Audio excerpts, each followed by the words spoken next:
in the early...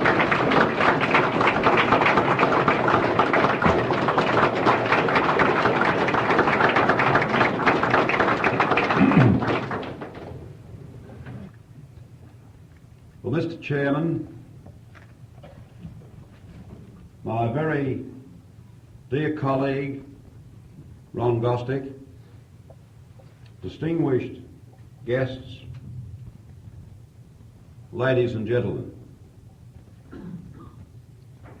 I'd like to start by saying that I feel extremely privileged to be associated with what I regard as an historic event, associated with the ideas of a man whose views have stood the test of time. We here tonight are dealing with eternal things, but nevertheless it is what we might call a major step in the advancement of those eternal things. Now, unfortunately, as with all great revelations, those of Douglas have not only been obscured and suppressed, but have also been distorted, often by those who have used the term social credit, the term coined by Douglas, with the result that we have his ideas often misrepresented to the advantage of the enemies of freedom, and also perverted by those who have seen in social credit a way to power for themselves. But I believe, Mr. Chairman, that having suffered these distortions and perversions, and we've seen them in many parts of the world, dragged through the gutter of party politics, the mounting pressure of the deepening crisis has now produced a situation where there is around the world a regeneration of genuine social credit as the only alternative to the stark threat of a civilization disintegrating, as we've already heard. Now, we shouldn't, I suggest to you, be surprised that distortion and perversion has taken place. For my own part, I believe that after 2,000 years, only now are we beginning to grasp the full implications of the real message of the carpenter of Nazarene. After a lifetime, there is now developing a new understanding of the deeper implications of the Douglas revelation. Douglas himself was a remarkable individual by any standards. It's rather indicative of the nature of this man that he requested that no biographies be written. He was more concerned that his ideas be assessed quite apart from Douglas the individual. That doesn't mean that we don't know a lot about Douglas the man. We do know he was a rounded man. He was a balanced man. He not only was interested, as we are going to see, with the financial aspects of our problem, but he was interested in more fundamental aspects. In fact, there's no aspect of human affairs which Douglas has not shed a blinding light upon. You can name whatever you care: finance, politics, economics, sociology, constitutionalism, and last but certainly not least, my friends, I'm going to say to you tonight that I believe that Douglas, if we'll heed what he had to say, could ensure that Christianity itself is salvaged from the threat now confronting it. In his own life, Douglas had a number of interests. He was a keen sportsman. He built his own tennis court, built his own yacht, He did much else. But nevertheless, he didn't wish us to discuss his personal qualities. What he wanted us to do was to concentrate upon the revelation he gave us, so that that revelation would not be obscured by the question of personality, because as we all know, different people react quite differently to personalities.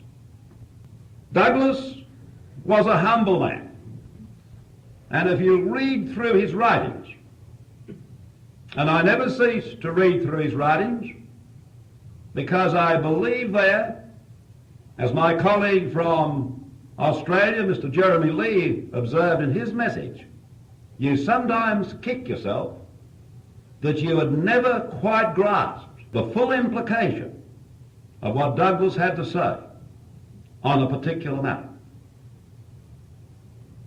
So rich, you could spend a whole day taking texts, giving addresses just on the text. Now, what was Douglas really concerned about? Was he concerned with producing a utopia? He specifically rejected the concept of utopia, because he said a utopia would be the imposition of what one individual or one group of individuals believed was the ideal state. But that ideal state may not be the concept of all the other individual members. What Douglas said was, we are trying to place the individual in society in a position where in voluntary association with his fellows, he can govern his own life. He can create his own utopia. What a profound observation. Also, let us look at another statement. The rules of the universe transcend human thinking. If therefore we are wise, with proper humility, we will attempt to discover what those truths are, and if we desire satisfaction in our personal and social lives, we will attempt to follow those truths. In another statement, which might almost be my text for this evening, Douglas said, we are trying to release reality. That statement itself is one that's so profound, the more you think about it, the more you grasp the real implications of the Douglas revelation. Douglas did not say, this is how I think things ought to work. Douglas said, we are attempting to discover how things do work in accordance with the nature of things. You see by this, Douglas is the man who does agree that the individual is but part of a greater whole. He accepted from the beginning the Christian concept when he said in his first book, major book, Economic Democracy, systems were made for men, not men for systems. And the true purpose of a system is to ensure the self-development of the individual. This, of course, is based upon Christ's famous rejoinder to the Pharisees when he said, the Sabbath was made for man, not man for the Sabbath. The starting point, therefore, to Douglas was the individual. Each individual, as in genuine Christianity, is unique. The kingdom of God is within each individual. And I've never had this put better than by one of those who understood better, perhaps, than anyone here this evening, a man whom I'm sorry is not with us on this historic occasion, Mr. L.D. Byrne, the former technical advisor to the government of this province. Mr. L.D. Byrne has written this about Douglas. Notwithstanding a mental stature unusual in any society, Douglas's outstanding characteristic was a profound humility, a humility which was reflected in his writings and in his life. Where others viewed the world in terms of mankind's struggles and achievements, and society as the creature of man's brain and behaviour, with the realism of the engineer and the penetrating spirituality of a medieval theologian, Douglas saw the universe as an integrated unity centred in the Creator and subjected to his law.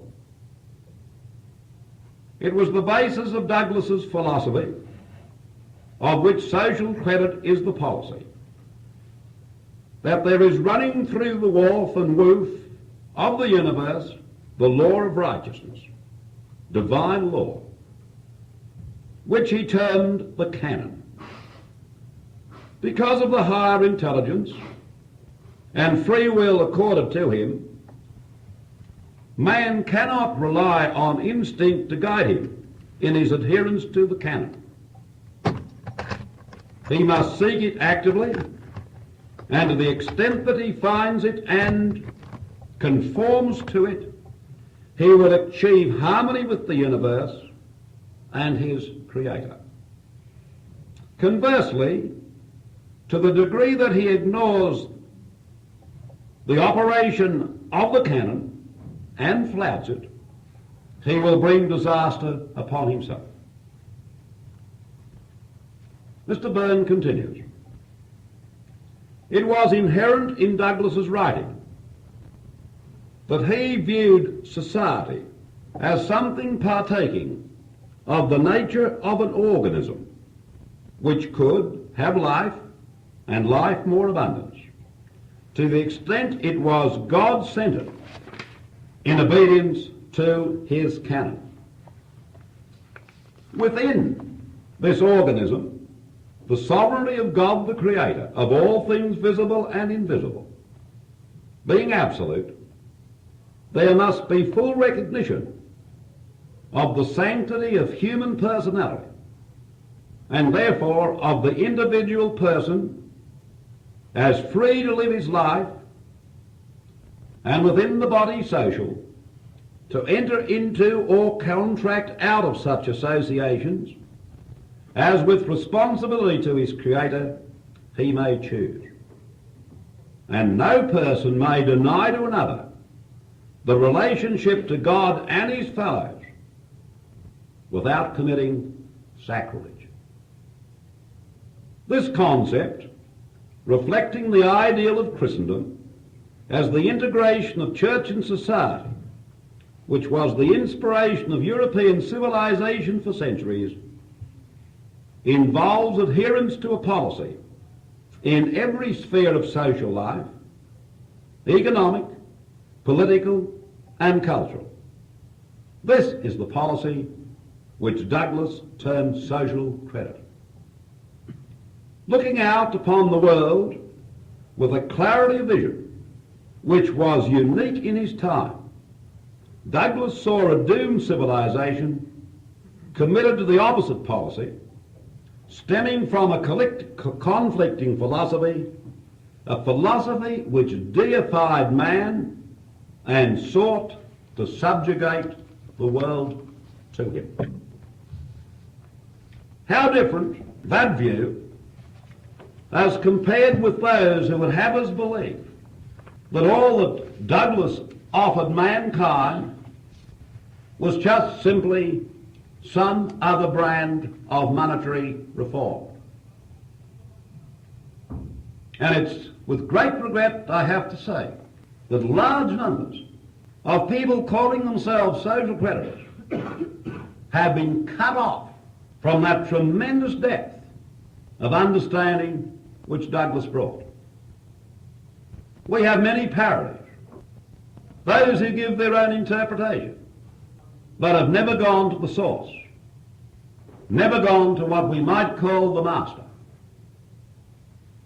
In the introduction to the 1974 edition of Douglas's first work, Economic Democracy, which you'll find on the table, Dr. Geoffrey Dobbs, the distinguished English social creditor, observed, and I quote him, "Only a handful of all those who call themselves Douglas's followers have ever grasped the total radical nature of his thinking, or the fact that his proposals for monetary reform were quite secondary and subordinate of the fundamental policy of the will to freedom, which now emerges as the sole alternative to the prospect of domination of the will to power." History teaches that the great majority of people only react mainly to the pressure of events. I believe it was therefore natural that there was a tremendous upsurge in interest in social credit as a result of the conditions of the Great Depression, this caused by the restriction of the rate of credit creation. But the overwhelming majority of those attracted to social credit saw it only in terms of monetary or material proposals which they hoped, logically, would alleviate their desperate material conditions. Few gave much thought to whether such proposals were technically sound or to where they might lead. There were even some who saw the great National Socialist leader Hitler as a type of social creditor, because his government was creating new money to put unemployed Germans to work. Generally ignored was this philosophy behind this type of monetary policy, a philosophy which insisted upon guns before butter. The policy of full employment, even if the employment is useless and soul-destroying, or is devoted towards building up communist China now, in the same way that the Soviet Union has been built up, is rooted in the same type of philosophy which motivated Hitler. It is the philosophy, my friends, of the Antichrist. Because so few really understood the nature of Douglas's ideas, it's not surprising that when material conditions changed, as a result of the greater rate of credit expansion during and following the Second World War, and for, of course, the wars that have followed since, Korea, Vietnam, and elsewhere, it's not surprising that when that took place, many who called themselves social creditors lost interest in the subject. From the beginning, Douglas had continually directed attention to the lack of understanding concerning social credit. Even in 1932, when the Great Depression conditions were resulting in the first wave of interest in his monetary proposals, Douglas felt it necessary to warn. I quote him, "There is too great a tendency to assume that the question of credit is the only subject on which we hold views of practical importance. So far from this being the case, the principles of organisation, which are discussed in the earlier part of Economic Democracy, are vital to an effective understanding of the credit problem." So, for a few moments, look at this source work. There are barely 25,000 words in Economic Democracy. But a close study of it today, 60 years after it was first published, reveals that it was the work of a great genius. Events over those 60 years have confirmed the truth outlined in this book. Douglas touched upon, either fully or in principle, every aspect of the vast subject which has subsequently been expanded in numerous addresses and books. And that is why I urge people to go back to that book. There are 12 chapters in economic democracy, but only 3 of these are devoted to an examination of finance. And this primarily in relationship to the principles of human association dealt with in the other chapters. Writing some years later another work, Whose Service is Perfect Freedom, Douglas said, the first book on what has since come to be called social credit, economic democracy, was concerned almost wholly with the proposition that centralization of power over initiative, as opposed to individual freedom, is a persistent and conscious policy. Every effort has been made to obscure this fundamental issue and to represent the social credit movement as concerned only with a discredited monetary scheme, which was first tried in Alberta and failed. Douglas revealed in Economic Democracy that he implicitly accepted the Christian revelation of truth when he wrote, systems were made for men and not men for systems, as I said earlier. And then if you care to go on and study what Douglas had to say, you'll find that he's constantly developing our understanding in all aspects of human association, but always in relationship to what we've described as the canon of the universe. In his latter writings, Douglas got to that point where I believe we are this evening. In his earlier writings, such as Economic Democracy, he accepted the view, implicitly, that the Christian philosophy was still broadly accepted as the basis for social life. And this is something we should think about. It was brought home to me very vividly in an incident I experienced last year. I was addressing a meeting in one of our Australian states, and at question time there arose what you'd call, I suppose, an ordinary type of citizen, obviously a working class type. I gathered because he spoke of his teenage children, he must have married late in life. But he made one of those statements that you sometimes hear in the most unsuspected place, and it's so profound when it hits you. I'd been discussing the present situation and how bad it was. This man said, I'd like to suggest, Mr. Chairman, the present situation is much worse than the Great Depression. And we stopped and we wondered what he would say. And I said, my friend, well, what have you in mind? Well, he said, during the Great Depression, it is true, the material conditions were much harder than they are now. We had little money. We had little of anything. But, he said, we did have something else. And we all waited. We had, he said, one another. And just think about that. We had one another. Because the philosophy of our society had not been eroded.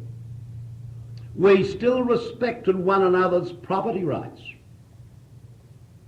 We respected the other man. To use an Australianism, there was the spirit of mateship. And so we tended to cooperate.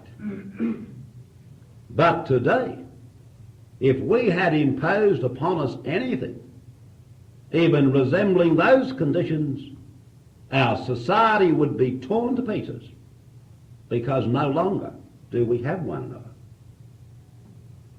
And we don't, in a very realistic sense, love one another. Douglas himself observed that the first great commandment relating to the question of love was not just a piece of sloppy sentimentalism. It was one of the most brilliant and revealing political maxims ever enunciated.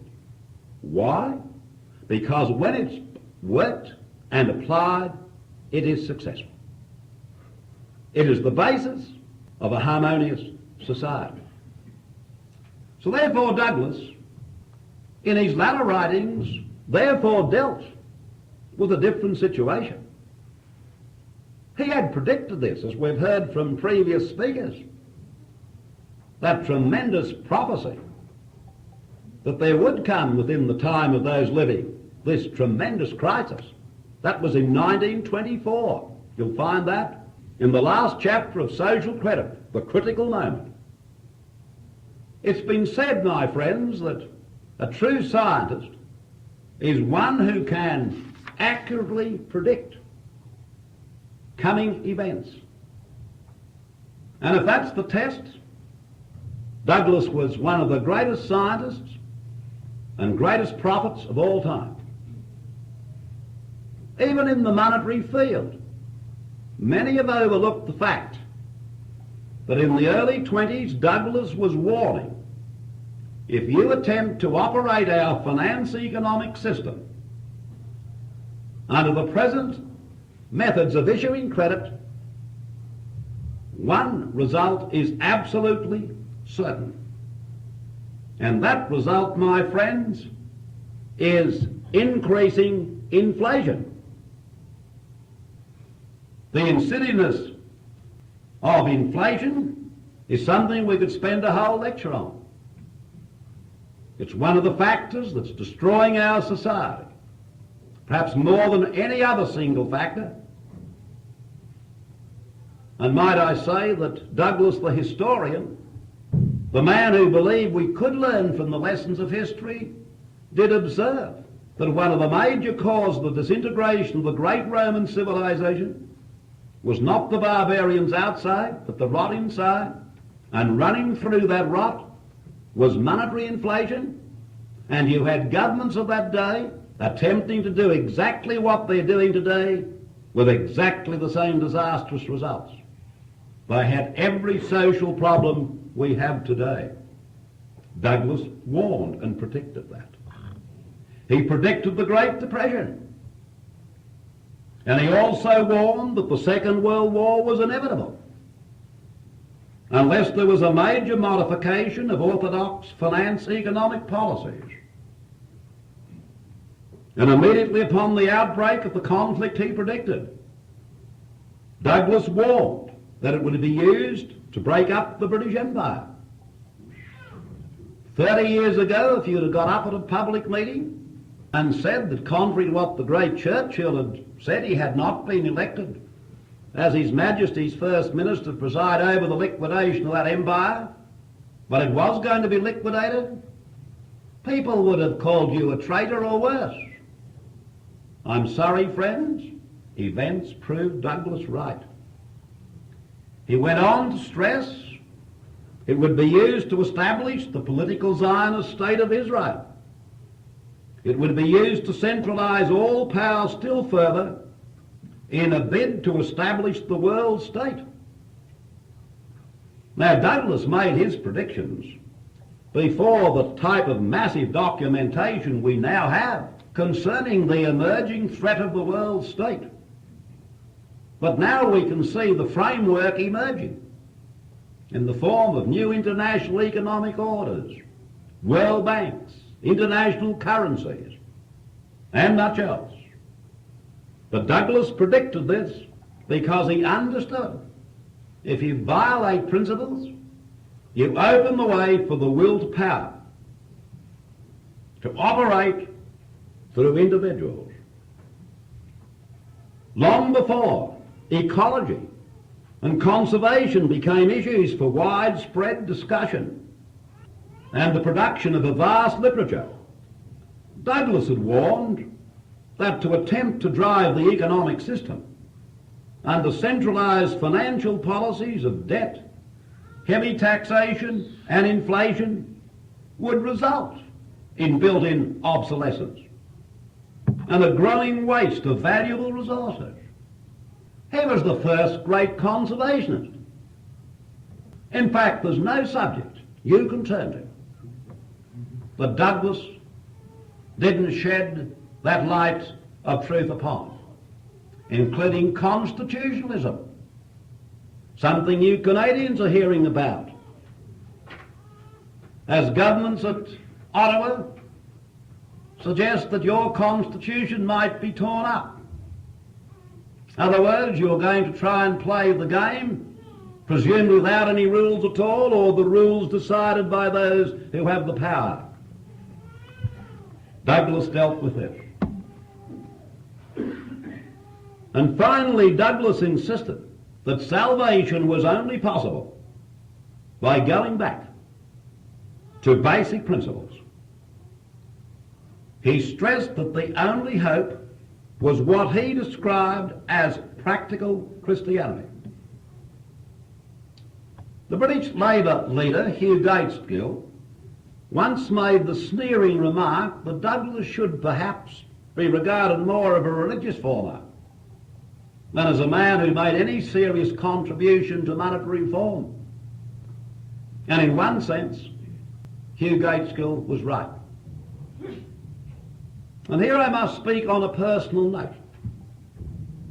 And I can only say, as far as I am concerned, Douglas has helped me more to grasp what I believe is the essence of what Christianity is about than I've heard from any other individual. Douglas took some aspects of the question and directed our attention to it.